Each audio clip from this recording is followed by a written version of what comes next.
The Norfolk Botanical Garden was built on the backs of 220 African-American women and men in the late 1930s as part of a Depression-era Works Progress Administration grant.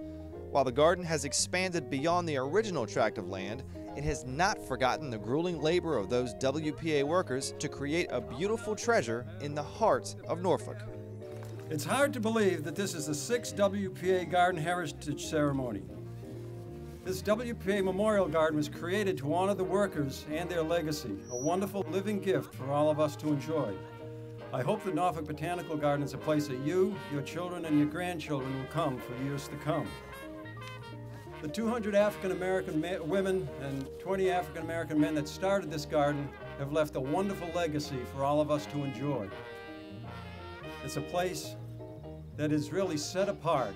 It's right near downtown Norfolk. Norfolk is not a big city as far as acreage goes, but it's a very beautiful city, and Norfolk Botanical Garden really helps make that beauty. I spent several hours reading about the history of this garden and about the 220 African Americans who worked from dawn to dusk, clearing the initial 25 to 30 acres that has now grown to some 155 acres. I read about the grueling, exhausting work of clearing dense vegetation, pulling up weeds and bushes by hand, wearing gloves if you had any. Thanks also to Miss Kathleen Farrell, the magnificent sculptor who created the statue entitled Breaking Ground, that pays tribute to 220 African Americans, especially 200 women, who created this amazingly beautiful space.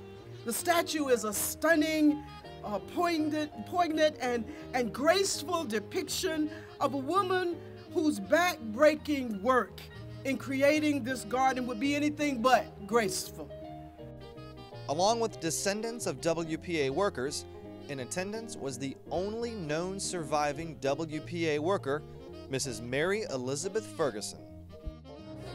It means a lot to me because I can see how far and what it has brought us to, and I enjoy it too, and I'm quite sure the other people enjoy it too.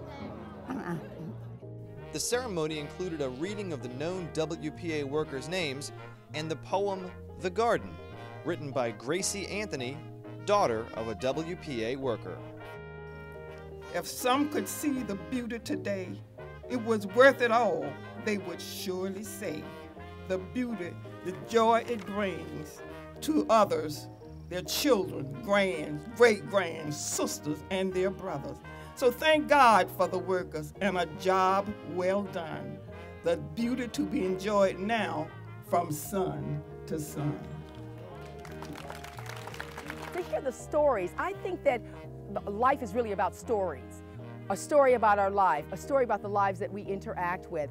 And I believe that we inspire others with our stories. So to hear the story of a woman who is in a time period that has long passed, but yet she's still relevant, she's still here, we're still admiring her and still celebrating her, that's what made this event worth being here for.